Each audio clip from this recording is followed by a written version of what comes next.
따라합니다. 가이사의 것과 하나님의 것. 한 사람이 동시에 두 개 이상의 국적을 가지고 있는 것을 이중국적이라 그럽니다. 이중국적을 취득하는 방법은 몇 가지가 있는데, 출생의 방법도 있고 결혼하는 방법도 있고 귀화를 하는 방법도 있고, 또는 정부에서 특별한 허가를 해주는 일들이 있습니다. 이런 일들을 통해서 이제 이중국적을 가질 수 있게 되는데, 이중국적을 가지게 되면 이 나라 두 나라의 혜택을 다 누릴 수 있게 됩니다. 그러나 한 가지 동시에 의무도 늘어날 수 있겠지요. 이 나라의 의무도 하고 저 나라의 의무도 해야 되니까. 특별히 병역이나 세금이나 정치적 권리 등 복잡한 문제가 발생할 수도 있습니다. 그럼에도 불구하고 사람들이 이중국적을 가지려고 하는 이유는 뭐겠습니까? 두 나라가 주는 혜택을 다 누리고 싶기 때문일 겁니다. 그래서 어떤 분들은 자녀에게 태어나자마자 미국 국적을 가지게 하기 위해서 미국에 가서 소위 원정 출산을 하는 경우가 있습니다. 그 나라는 거기서 태어나면 미국 국적을 주는 이런 것이 있죠. 지금 트럼프 대통령 오면서 조금 변화가 보이기도 합니다만 그런 것이 있었어요. 그런데 최근에 법원에 중요한 판결이 하나 나왔는데, 모친이 출산할 때 잠깐 미국에 가서 이중 국적을 가지게 된 이 자녀가 성인이 된 이후에 미국 국적을 포기하지 않았다면 대한민국 국적을 취득할 수 없다, 이런 판결이 나왔어요. 여러분, 우리 그리스도인은 모두가 이중 국적자라는 사실을 알고 있습니까? 다시 말해서 우리는 대한민국의 국적을 가지고 있으면서 동시에 하늘나라 천국의 국적도 가지고 있습니다. 따라합니다. 나는 이중 국적자다. 예, 우리는 다 이중 국적자예요. 이중 국적자. 그러므로 우리는 대한민국 국민이 누릴 수 있는 모든 혜택도 받고 정부의 보호도 받고 또한 하늘나라 천국 백성이 누릴 수 있는 혜택을 모두 다 누릴 수가 있습니다. 그러나 동시에 대한민국과 천국 백성으로서 감당해야 될 의무도 우리는 져야 합니다. 그런데 두 나라에게서 혜택만 받고 보호만 받고 은혜만 받고 의무는 감당하지 않으려고 한다면 어느 나라든 좋아하지 않겠지요. 국민의 자격이 없습니다. 오늘 본문 속에도 바로 그 이중 국적의 문제와 비슷한 이런 얘기가 나옵니다. 예수님 당시에 이스라엘은 로마의 지배를 받는 속국이었습니다. 그때도 우리나라 일제강점기와 비슷한 분위기, 상황이 비슷하지 않았겠습니까? 그래서 이스라엘은 어떻게 하든지 로마의 지배에서 벗어나기 위해서 애를 썼을 것이고 독립운동도 했을 것이고 로마의 정책에 저항도 했을 것이고, 그런가 하면 또 유대인 중에 어떤 사람들은 로마의 앞잡이가 되어가지고 로마의 덕을 보려고 하는 이런 사람들도 있었을 것이고, 로마에 적극적으로 저항했던 사람도 있었을 것이에요. 그런데 그 당시 예수님께서 바리새인들의 이중적인 모습, 잘못된 모습, 겉과 속이 다른 모습, 이런 모습들을 아주 날카롭게 지적을 하고 책망을 하셨어요. 그런 분위기 속에서 이 백성들이 예수님께 주목하게 되고 부패한 종교 지도자들을 따르지 아니하고 예수님을 따르기 시작했어요. 그래서 예수님이 가는 곳마다 사람들이, 무리들이 엄청나게 모여드는 거예요. 여러분, 이 모습을 보고 바리새인들은 자존심도 굉장히 상하고 속은 부글부글 끓었을 겁니다. 아니, 이것들이 옛날에는 우리 말도 듣고 그러더니 이제는 예수가 나타나면서 예수만 쫓아다니네. 그래서 예수님을 죽이려고 호시탐탐 기회를 엿보고 있었던 거예요.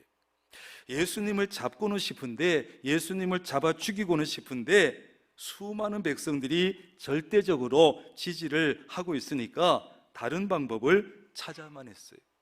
오늘도 대제사장과 서기관들과 장로들은 사람들 앞에서 예수님을 곤란에 빠뜨리고 또 좀 더 할 수 있으면 결국 잡아서 죽이려고 머리를 맞대고 철저히 작전을 짠 거예요.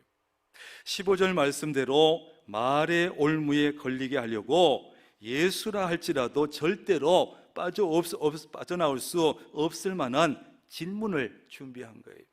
그것은 예수를 죽이기 위한 기가 막힌 덫이었습니다. 그 덫은 자기들의 지금까지의 종교적인 지식을 다 총동원했고 이스라엘 로마의 속국이라고 하는 그 당시 상황, 이 두 가지를 교묘하게 악용한 것입니다. 그들은 로마 총독의 손을 빌려서 예수님을 죽이기 위한 무서운 음모를 꾸민 것이죠. 그렇게 자신 있게 준비를 마친 그들은 대표로 바리새인 몇 사람과 헤롯 당 몇 사람을 예수님께 보낸 것이에요. 악한 일을 앞장서서 하는 사람들도 나쁘지만 악한 일을 하도록 뒤에서 부추기고 자기들은 뒤에 숨어서 조종하는 놈들은 더 나쁜 놈들이죠. 아무튼 그런데 사실 이들을 보낸 제사장, 서기관, 율법학자, 장로 이런 사람들은 평소에는 말이죠, 지금까지는 바리새인이나 헤롯 당과 사이가 아주 좋지 않았어요. 종교적으로 생각이 달랐고 정치적으로 생각이 서로 달라서 자주 충돌하고 서로 미워했습니다. 그런데 예수님을 죽이는 이 악한 일을 위해서 머리를 맞대고 힘을 모으고 협력하고 이렇게 된 거예요. 왜냐하면 예수님은 그들의 기득권을 위협하는, 이쪽도 위협하고 저쪽도 위협하는 공동의 적이었기 때문이죠. 야, 저 예수를 살려두면 우리도 죽고 너희도 죽어. 그러니까 우리 잠시 휴전하고 힘을 모아서 저 예수를 죽여버리자, 그런 것이죠. 지금도 그렇습니다. 여러분, 참 신기하게도요, 선한 일을 하려고 하면 협력이 안 됩니다. 관심도 없습니다. 사람들이 잘 모이지도 않습니다. 그런데 악한 일을 하려고 하면 왜 그렇게 마음이 잘 맞고 왜 그렇게 잘 모이고 왜 그렇게 협력이 잘 되는지 몰라요. 우리 그리스도인은 악한 일을 계획할 때는 서로 막 마음이 안 맞고 모이지도 아니하고 힘도 모아지지 않아야 합니다. 반대로 선한 일을 계획할 때는 마음도 잘 맞고 협력도 잘 되고 잘 모이고 이래야 됩니다. 우리 명락교회는 선한 일을 할 때 잘 협력되는 그런 교회 되기를 바랍니다. 못된 일 할 때는 안 돼야 돼요.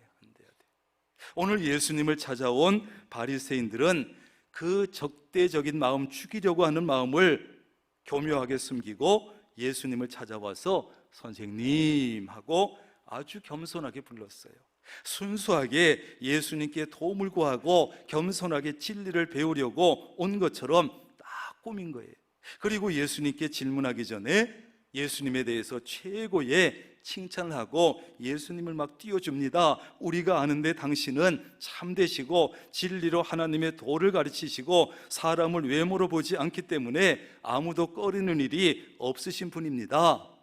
그들의 말이 하나하나가 다 맞긴 합니다만, 그러나 이 말을 하는 목적은 따로 있었어요.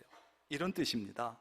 당신은 거짓이 없고 진실하고 올바른 분이니 정답을 반드시 내놓아야 합니다. 당신은 곤란한 문제도 피하지 말아야 되고 분명한 답을 바로 내놔야 합니다. 당신은 사람들의 여론이나 인기를 생각하지 아니하고 권력자들의 눈치도 보지 않는 사람이니 당장 답을 내놔야 합니다.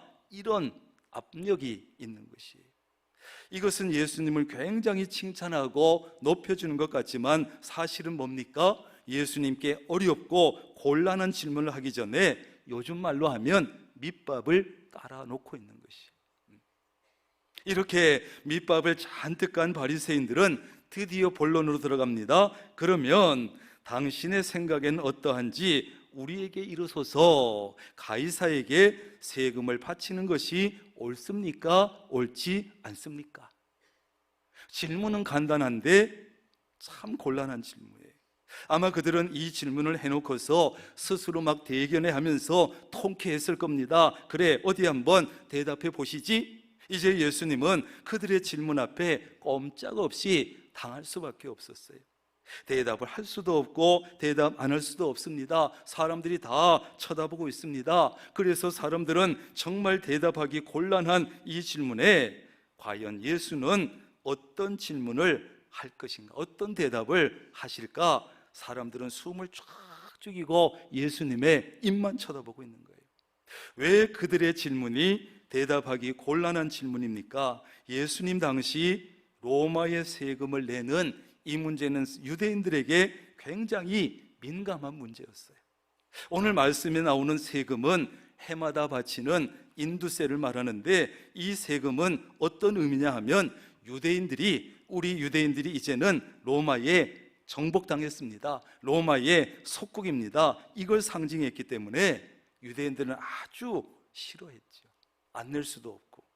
이스라엘의 왕은 하나님이신데 로마 황제에게 세금을 바치는 것이 이것은 그를 왕으로 인정하는 거 아니냐, 하나님께 대한 반역이 아니냐, 이런 주장도 있었기 때문이죠.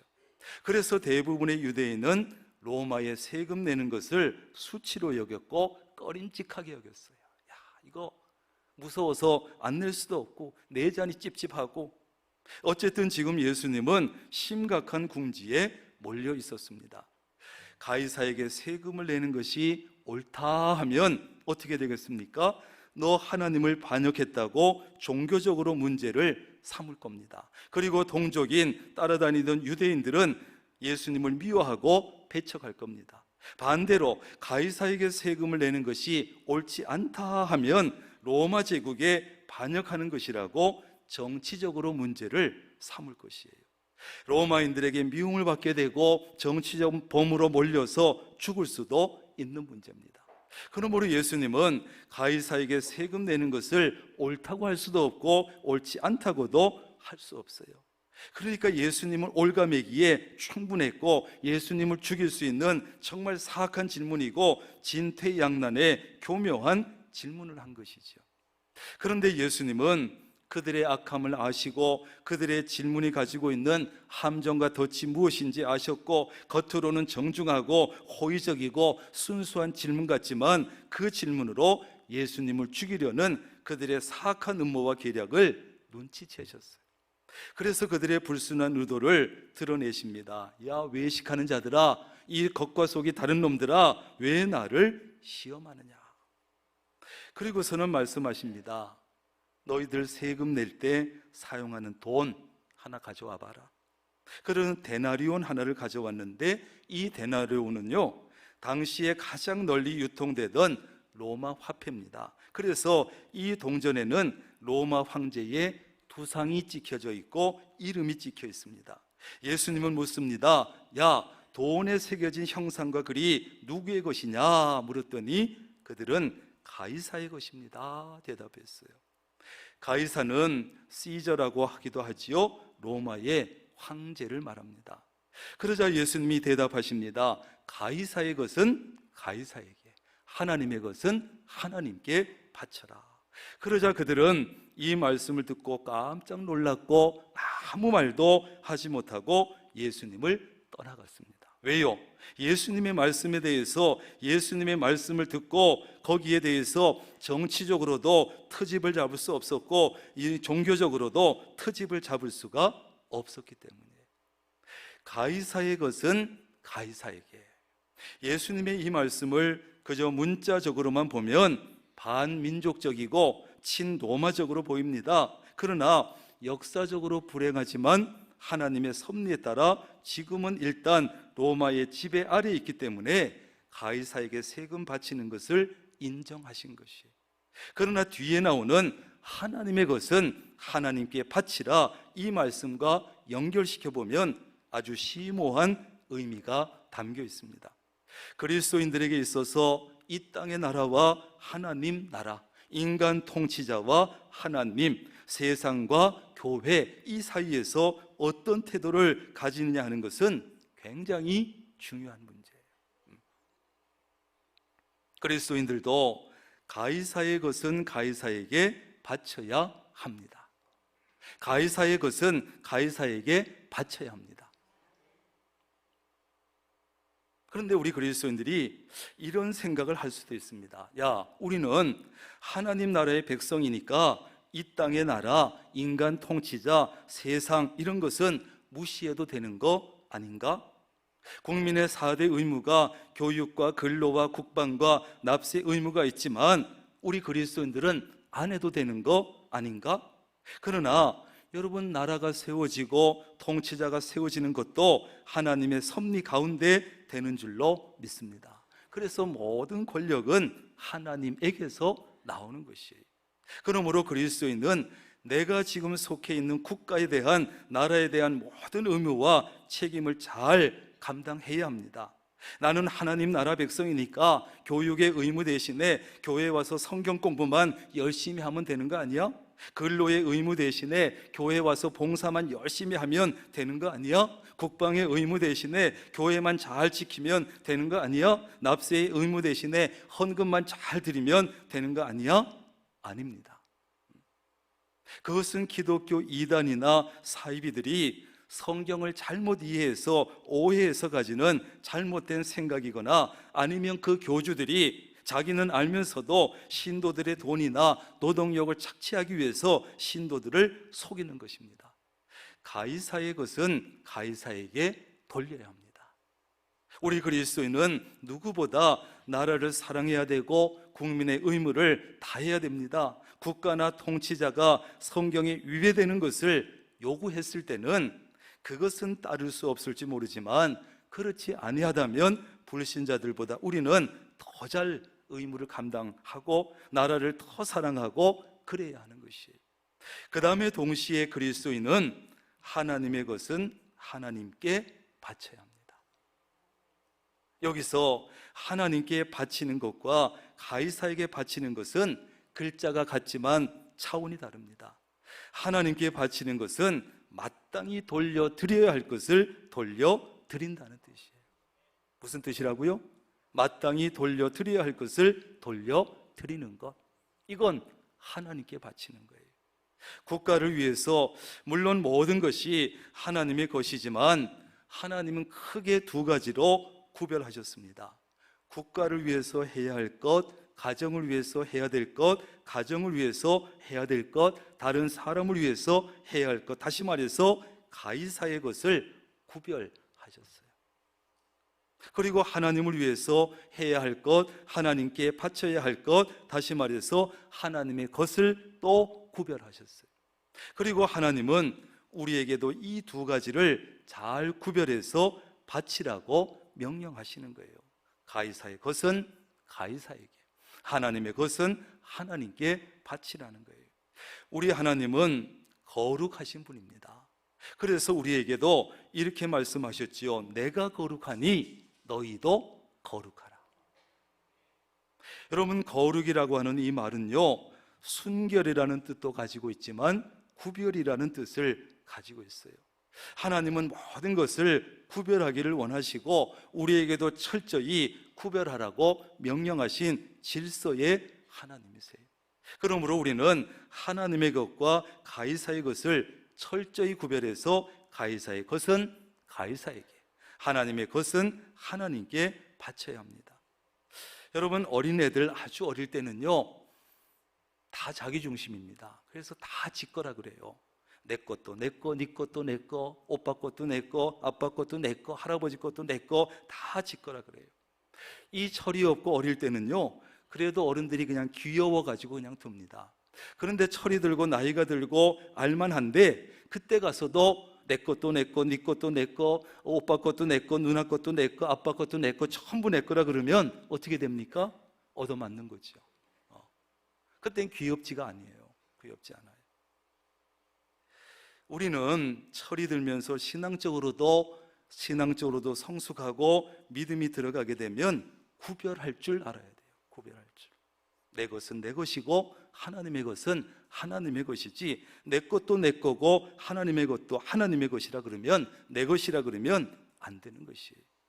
우리 그리스도인들이 특별히 잘 구별해서 하나님께 돌려드려야 할 것 세 가지가 있습니다. 첫째는 따라합니다. 물질. 하나님께서 잘 구별하라고 하신 하나님의 것은 헌금의 가장 기본이 되는 11조를 비롯해서 하나님 앞에 드려야 될 예물, 그 물질이에요. 우리는 하나님께 드려야 할 물질을 가이사에게 갖다 드리면 안 됩니다. 다시 말해서 하나님께 드려야 될 예물을 사람에게 갖다 바치면 안 됩니다. 국가에 낼 세금은 잘 내면서 하나님께 드릴 것을 드리지 않으면 안 됩니다. 가정을 위해서 필요한 돈은 다 쓰면서 하나님께 드릴 것은 잘라 먹고 드리지 않는 것도 안 됩니다. 가족을 위해서 써야 할 돈은 다 쓰면서 하나님께 드려야 할 것은 드리지 않는 것도 안 됩니다. 그것은 천국 백성의 자격이 없는 것이기 때문이에요.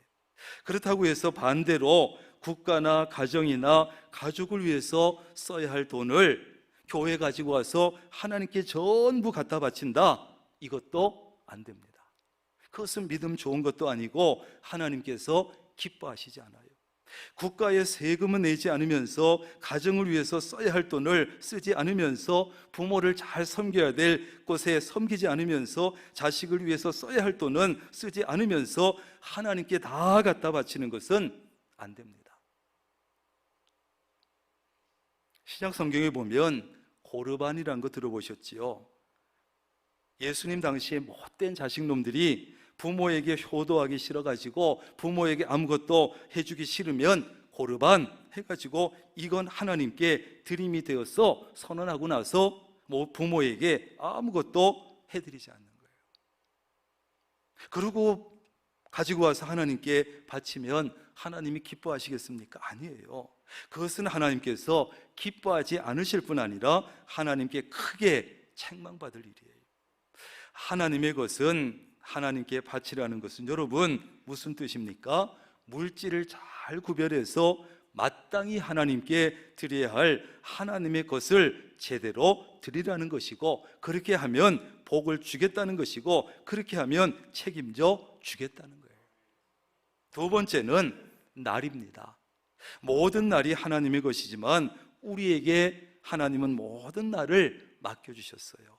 그런데 하나님은 일주일에 하루는 나의 날이니까 내게 돌려, 엄하게 명령하셨어요. 6일은 너희들이 다 써, 죄짓는 일 말고는 다 마음껏 써. 그러나 하루는 나를 위해서 써야 돼. 그날이 무슨 날입니까? 주일이죠. 주일이죠. 근데 사람들은 이것까지도 침범하고 이 날까지도 지가 쓰려고 해요. 그날은 다른 일들은 다 좀 내려놓고 내 앞에 와서 나를 섬기고 나를 찬양하고 나에게 예배드려, 이 하루만 그렇게 해. 그러면 다른 날도 다 나를 위해서 쓴 걸로 내가 인정해 줄게. 그런데도 안 하는 거예요. 이건 철저히 지키라는 거예요. 그러면 너의 모든 삶을 내가 책임져 주겠다는 거예요. 마지막 세 번째는 뭡니까? 우리의 몸과 시간인데, 물론 나의 몸과 시간도 모두 하나님의 것입니다. 하나님이 주셨습니다. 우리는 나의 몸과 시간을 가지고 죄 짓는 일이 아니라면 무엇이든지 할 수 있어요. 뭔지. 그러나 나의 몸과 시간을 나를 위해서만 사용해서는 안 됩니다. 주님과 주님의 몸된 교회를 위해서 봉사하고 헌신하는데도 사용해야 합니다. 요 부분만은 좀 남겨서 하나님께서 기뻐하실 만한 일을 위해서 구별해서 드리는 우리 모두가 되기를 바랍니다. 이것도 하나님의 것을 하나님께 드리는 것이에요. 우리가 이렇게 할 때, 물질에 대해서, 날에 대해서, 몸과 시간에 대해서 이렇게 구별할 줄 알게 될 때 하나님 그거를 굉장히 기뻐하시죠. 이렇게 하는 것은 모든 물질도 하나님의 것입니다. 모든 날도 하나님의 것입니다. 나의 몸과 시간도 하나님의 것입니다. 인정하는 것이고 고백하는 것입니다. 나는 하나님 나라의 백성이고 하나님의 통치권을 나는 전적으로 인정합니다. 이런 뜻이에요. 그래서 하나님은 기뻐하시고, 하나님은 우리가 물질도 날도 몸과 시간도 잘 구별해서 가이사의 것은 가이사에게, 하나님의 것은 하나님께 드리는 이 모습을 기뻐하시고, 또 그런 사람들을 위해서 예비하신 은혜와 복을 내려주시는 줄로 믿습니다.